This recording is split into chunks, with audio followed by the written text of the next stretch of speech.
खुलुमबाय स्टुडिअ दङ आं राजीव बसुमतारी आरो बे समाव नोंथांमोननि गेजेराव लानानै फैदों मोनसे बिग ब्रेकिं आपडेट बे समाव मख'नांगोन दि बे समाव बर' हारिनि थाखायनो जोबोरैनो गोजोनथाव खौरां होनना बुंनांगोन जेराव साफ्रोमबो जेलाव जोबथे जानानै दोनजानाय साफ्रोमबो जोंनि बर' हारिनि बिग्रायारि बारग' एनडिबि बिथांमोनखौ उदां अख्राङाव फैनायखौ सानफ्रोमबो बर' हारि एबा बर' रायजो राजाफ्रा बे समाव लुबैयो आरो बेबायदिनो लुबैनाय बायदिनो साफा साफायै बे समाव जेलाव जोबजानानै दोनजानाय बर' हारिनि बिग्रायारि एनडिबि बिथांमोना साफा साफा बे समाव उदां अख्राङाव फैनायखौ बे समाव नुनो मोननाय जादों जेराव बे समाव बिटिसिनि चिफ हाग्रामा महिलारि बिथाङा फोरमायदोंमोन दि जेलाव थानाय एनडिबिफोरखौ आं बख'नो हागोन होननानै बाथ्रा बुंदोंमोन आरो बिनि उनावनो बे समाव एनआइए केस नांनानै थानाय सानै बारग' एनडिबि बिथांमोना बे समाव उदां अख्राङाव थामहिनबा जेलनिफ्राय उदां अख्राङाव फैनायखौ बे समाव नुनो मोननाय जादों आरो बे समाव गोबां रायजो राजाफोरा गोजोननाय फोरमायदों दि बारग' एनडिबि सानै जा एनआइए केस नांनानै जेलाव जोबजानानै दोनजानाय सानै एक्स एनडिबि थामहिनबा बारग' एनडिबिफोरा बे समाव उदां अख्राङाव फैदों आरो बिथांमोनानो जाहैबाय बिष्णु नार्जारी थामहिनबा आफादाव बिथांनि मुङा एन बेरेमामोन बिथाङा बातासिपुर सनितपुर जिल्लानिमोन आरो लोगोसे नैथियाव अजय बसुमतारी थामहिनबा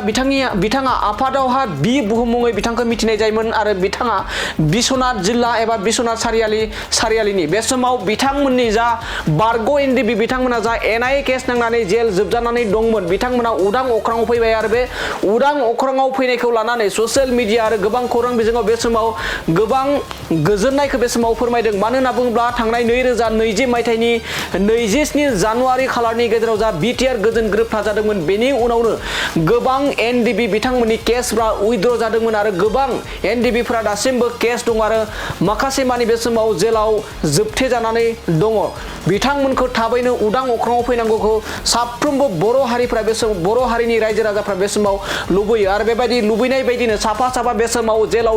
जोबजानानै दोनजानाय एनडिबि बिथांमोना फैनायखौ बे समाव गोबां रायजो राजाफ्रा बे समाव गोजोननाय फोरमायनायखौ बे समाव नुनो मोननाय जादों बे समाव फिन फोरमायबावोदि बारग' एनडिबि सानै एनआइए केस नांनानै थानाय सानै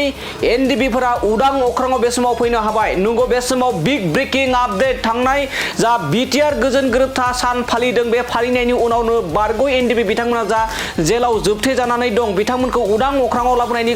बाथ्रा बुंनाय बायदिनो बे समाव सानै बारग' एनडिबि बिथांमोना एनआइए केस नांनानै जेल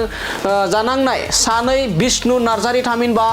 एन बेरेमा लोगोसे अजय बसुमतारी बि बुहुम बिथांमोना बे समाव उदां अख्राङाव फैनो हाबाय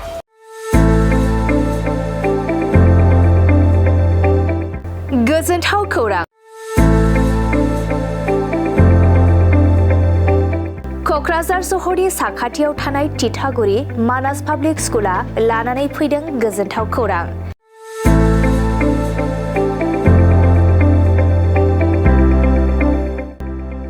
मानास पाब्लिक स्कुला गुन गोनां सोलोंथाइ बोसोरनि नार्सारिनिफ्राय थाखो 9 सिम फरायसा फरायसुलिफोरनि गोदानै 2026-27 मायथाइनि गोदानै मुं थिसननायनि खाबुफोर होगासिनो दं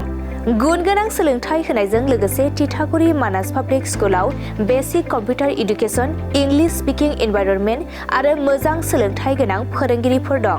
फरायसा फरायसुलिफोरनि थाखाय सोलोंथाइ लानायजों गोबां मोजां खाबुफोर दं जेरै यगानि खाबु आरो हिन्जावसा आरो हौवासाफोरनि थानायनि थाखाय सेपारेट हस्टेलनिबो खाबुफोर दं नोंथाङा आबुङै मिथिबावनो थाखाय थोंजोङै नैबे 600083238600048962 आरो 9101008849 जानबुं नम्बराव खौरां लाहरनो हागोन